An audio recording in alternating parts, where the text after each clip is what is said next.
Moringa या सहजन इस नाम से शायद आजकल सभी परिचित हैं। इसकी फली हो, पत्तियां हो या फूल, सभी हमारे लिए बहुत हेल्दी हैं। विटामिन, आयरन, पोटेशियम से भरपूर मोरिंगा खाने से हमारी इम्यूनिटी स्ट्रांग होती है। आज मैं मोरिंगा यानी कि सहजन के फ्लावर्स की एक लाजवाब रेसिपी बना रही हूँ। इस तरह से फूलों की डालियों में से हमें फ्लावर्स तोड़ करके अलग कर लेने हैं। इवन इसकी जो छोटी छोटी कलियां हैं ना, हमें वो भी इसमें से तोड़ लेनी है। करीबन 100 ग्राम फ्लावर्स इसके अंदर से निकले हैं, जिसमें काफी सारी कलियां भी हैं। कलियां इस रेसिपी में बहुत ही अच्छी लगती हैं। अब इसे हम कम से कम 3 से 4 बार खूब अच्छे से वॉश कर लेंगे। ज्यादा ज्यादा पानी के अंदर इसको डाल करके हमें अच्छे से वॉश करना है। फिर ये कुकर में सब डाल के, थोड़ा पानी डाल के इसको हम कम से कम 2 से 3 सीटी लगा के पका लेंगे। मोरिंगा के फ्लावर्स की सब्जी भी बहुत अच्छी बनती है और ये हेल्दी भी बहुत होती है। खास करके डिलीवरी के बाद लेडीज को ये जरूर खिलाई जाती है, क्योंकि इससे इम्यूनिटी बहुत मजबूत होती है।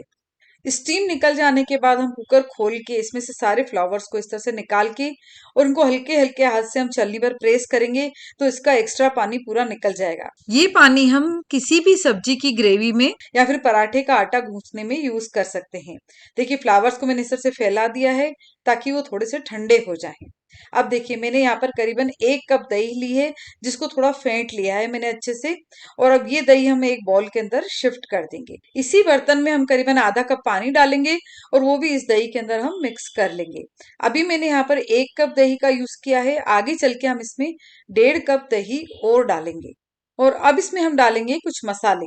1 चम्मच काला नमक, 1/4 टीस्पून काली मिर्ची पाउडर, 1/4 टीस्पून लाल मिर्ची पाउडर, 1 चम्मच जीरा पाउडर और इस रेसिपी का खास इंग्रेडिएंट सरसों की दाल या फिर राई की दाल, जो कि मैं 2 बड़े चम्मच यहाँ पर डाल रही हूँ। एक छोटी काली इलायची मैंने ली है, उसमें से आधी इलायची का बारीक पाउडर करके मैं इसमें डाल दूंगी। 10 से 15 मैंने लिया यहाँ पर लिए हैं डेट्स, यानी कि पिंड खजूर। सॉफ्ट वाले पिंड खजूर आपको लेने हैं, अच्छे से वॉश करके और हम उसको इसमें डाल देंगे। अगर पिंड खजूर आपके पास नहीं हो तो यहाँ पर आप छुआरे का यूज भी कर सकते हैं। इससे इस रेसिपी में बहुत अच्छी मिठास आती है। अब हमारे फ्लावर्स एकदम से ठंडे हो गए हैं, इसको हम इस दही के अंदर डाल देंगे। फ्लावर्स को ठंडे करके ही दही में डालना है, इस बात का आपको ध्यान रखना है। ये रेसिपी मैं यहाँ पर रात के टाइम तैयार कर रही हूँ और ये सब चीजें मिक्स करके मैं इसे पूरी रात के लिए ढक करके फर्मेंटेशन के लिए रख दूंगी। फर्मेंटेड दही या रायता प्रोबायोटिक से भरपूर होता है और इसमें हमारे आंतों के लिए फायदेमंद बैक्टीरिया होते हैं, जो कि हमारे डाइजेशन में बहुत ही ज्यादा हेल्प करते हैं और ये इम्यूनिटी को भी मजबूत करते हैं। हम ऐसा कह सकते हैं कि अगर मोरिंगा के फूलों का रायता है तो ये है सोने पे सुहागा। पूरी रात कवर करके रखने के बाद फूलों ने और पिंड खजूर ने पूरा दही अपने में सोख लिया है। इसमें करीबन 1.5 कप दही में और डाल रही हूँ यहाँ पर। आप चाहें तो इससे थोड़ा कम या थोड़ा ज्यादा दही डाल सकते हैं। थोड़ा सा मैं इसके अंदर पानी भी डाल रही हूँ और इसे अब बहुत अच्छे से मैं मिक्स कर लूंगी।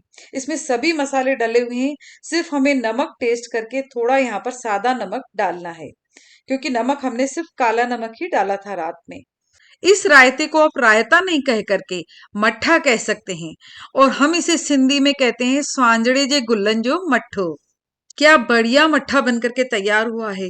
आप किसी भी नमकीन पराठे के साथ, जैसे कि मेथी का पराठा, आलू का पराठा या यूं ही नमकीन पराठे के साथ आप इस सुबह नाश्ते के टाइम खाइए। स्वास्थ्य के लिए भी ये खूब फायदेमंद है और स्वाद में ये बहुत ही ज्यादा बेहतरीन है। आप एक बार इसे बना करके खाएंगे तो हमारी चैनल शाही स्वाद को जरूर याद करेंगे और हमारे चैनल को आप सब्सक्राइब जरूर कीजिए। इसी तरह की बढ़िया बढ़िया रेसिपीज आपको लगातार मिलती रहेंगी। अब इसे हम थोड़ा लाल मिर्ची पाउडर, जीरा पाउडर और हरे धनिए से गार्निश कर लेंगे। अंदर नाश्ते का इंतजार हो रहा है, इसलिए फटाफट मैं इसे बॉल में परोसती हूँ। साथ में बनाया है मैंने लच्छा पराठा और आलू फ्राइड। जल्दी ही मिलते हैं अगली रेसिपी के साथ नए वीडियो में। Thank you.